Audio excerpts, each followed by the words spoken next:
Hey guys, welcome back to the channel. So today I wanted to show you how to make your own charcoal at home and for free, using pretty much just any metal container that you have laying around and pretty much any wood, scrap wood that you have laying around as well.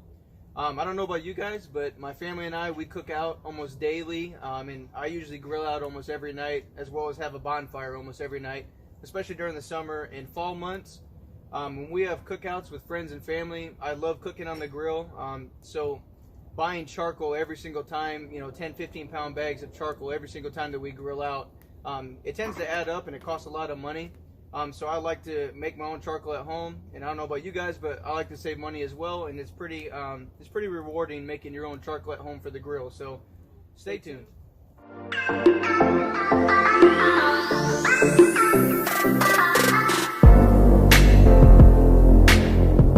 Alright, so just to give you an idea, this is a batch of charcoal that I made last night. It's not a ton of charcoal, but this is definitely enough to cook one meal out of for you and your family. Again, I don't think that this is the most productive way to make charcoal. Usually what you want to do if you want to make like the 10-15 pound bags of charcoal, you want to put them in like a 55-gallon burn barrel and have the wood burning on the sides of it, and then put like a 5-gallon drum in the middle with the lid on it, and that way it'll seal all the wood in. And when you put that wood in, you want to stack as much as you can. It just produces more for your yield. But like I said, this is enough, and this is pretty much going to show the process of it. I do have a 55-gallon burn barrel over in my yard that I will eventually make a video and show you guys how to do that.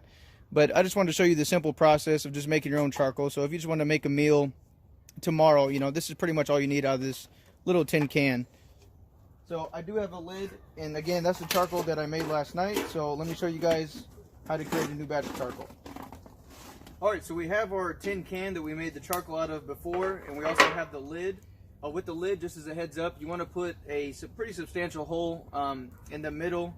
I'd say this is about 1/2 inch by 1/2 inch. It really doesn't matter too much. You just want a big enough hole that the flammable gases and all the extras will escape out of the wood, so you get pure carbon, which is exactly what charcoal is. It's just everything reduced down to pure carbon. So before we do that, you want a pretty substantial fire in this case, or even if you have a burn barrel, you're going to have a huge fire that's stacked around the wood. Like I said, I have a bonfire every night, so this is no problem for me. If you're going to make a ton of charcoal, this would obviously not be as productive. It wouldn't produce as much charcoal compared to how much wood you have to put in there. So I would suggest, if you want to make a ton of charcoal, just go ahead and use the burn barrel to make your charcoal. But like I said, we have a bonfire almost every night, so it's nothing for me just to put some scraps of wood in here and just throw it on top of the fire. So like I said, you want a pretty substantial fire. That way the tin gets hot enough. You want to go ahead and put your scrap wood. This is actually the red maple that I cut down in my other video, if you guys want to see that. This is a piece of fencing. Actually, I have a bow drill set here that I'm not using anymore, so we'll throw that in. And you just pretty want to fill it up almost to the top so you can't fit anymore. That way you have a bigger yield, you get more charcoal out of it. There's no reason to have wasted space. We'll try and see if we can get all this to fit in there.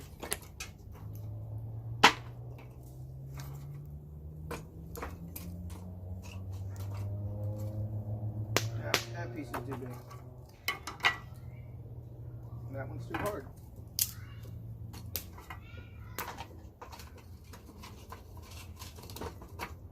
Alright, so as you can see, we have a pretty full dish here.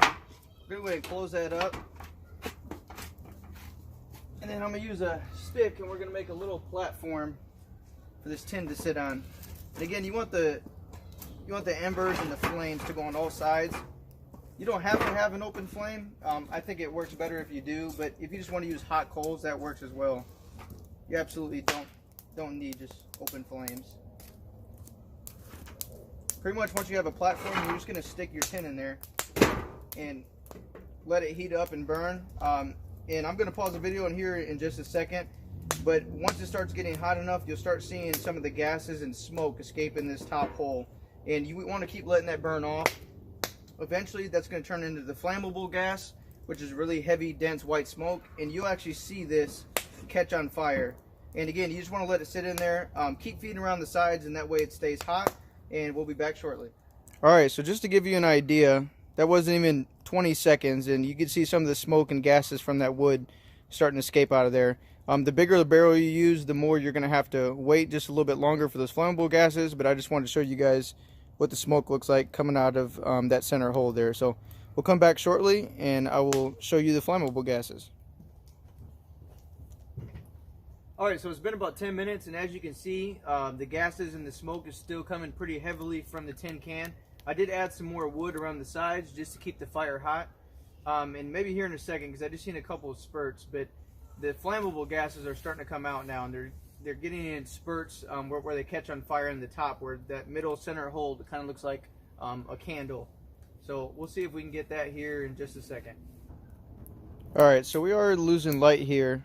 I kind of picked like the wrong time of day, or I guess the perfect time of day when it starts losing light. But as you can see in the middle, there's that flame that I was telling you about with all the flammable gases escaping. So you're going to let that burn out and run out, and as soon as that center hole doesn't produce any smoke anymore, that's when you want to take the tin can off, flip it upside down, which I'm going to put on probably one of these tiles, and that way it actually suffocates that container and deprives it of oxygen, and that way you're left with pure carbon or pure charcoal instead of letting it burn up. If you don't plug that hole up with a stick or a twig, or put it on something to suffocate it or deprive it of oxygen, it will burn up in that tin can and you'll be left with a bunch of dust or ashes. Alright, so the daylight is dropping on me, so probably after the charcoal's made, I'm going to have to take you inside or put you in the light so you guys are able to see the charcoal. Because like I said, we didn't decide to start doing this till around 7 o'clock, so the daylight is dropping on me pretty fast. But usually, I mean, this process will take about, I don't know, 45 minutes to an hour. Like I said, for me, it's no big deal because we're sitting around the bonfire anyway. Ideally, you'd want to do this in a drum can and let it sit overnight so it can cool down. So there's enough time to cool down. This tin can won't take long to cool down, maybe 20-30 minutes. But if you have it in a drum can, it's probably going to take about 24 hours just to be safe. Alright, so this is the steady flame that's coming out of the middle. It's not like that torching that you hear, or like the, almost sounds like a jet when it's coming out of the middle. This is just burning the last of the flammable gases, so you want to let this burn off completely. And again, when you don't see smoke is when you want to take it out, turn it over, and deprive it of oxygen, and let it sit for about 30 minutes. Alright, so my girls, Lana and Serenity, are sitting around the fire and enjoying the last bit of charcoal that's burning off. So I don't know if you guys can see this weird flame. I don't know if it's a reflection or what, but it's really weird. We can't figure out where it's coming from. Maybe we got a ghost in here. By the way, this video is not sponsored by Coca-Cola or Bud Light. However, Coke and Bud Light, if you would like to sponsor me, I'd be more than glad to. If you guys want to make some survival kit or some survival drink, or I'd sit around the fire and drink some Coca-Cola, I'd be happy with that too. So as you can see, the smoke and the flammable gases have dissipated from the can, so we're going to go ahead and remove it and sit it on something flat to deprive it of oxygen and suffocate it. That way we have pure charcoal inside. Again, I apologize for the darkness or it being this late. It's really not that late. We just started recording right when the sun was going down, so we'll have to let this sit for probably about 20-30 minutes, and actually I'm going to take it away from the fire just a little more. We're going to let it sit for about 20-30 minutes until it's cool to the touch, and then I'll bring you guys back and show you what we have inside.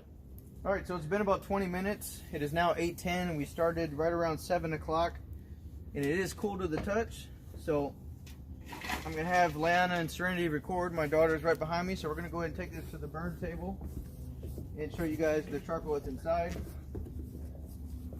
Again, we lost daylight pretty quick, so we're going to take this to the burn table where there's more light so you guys can see what's inside.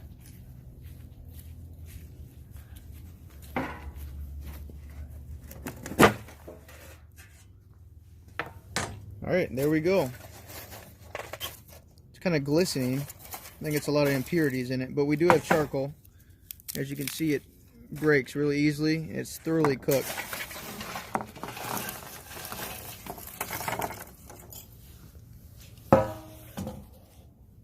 Alright guys, well I hope you enjoyed this video about how to make charcoal at home by yourself.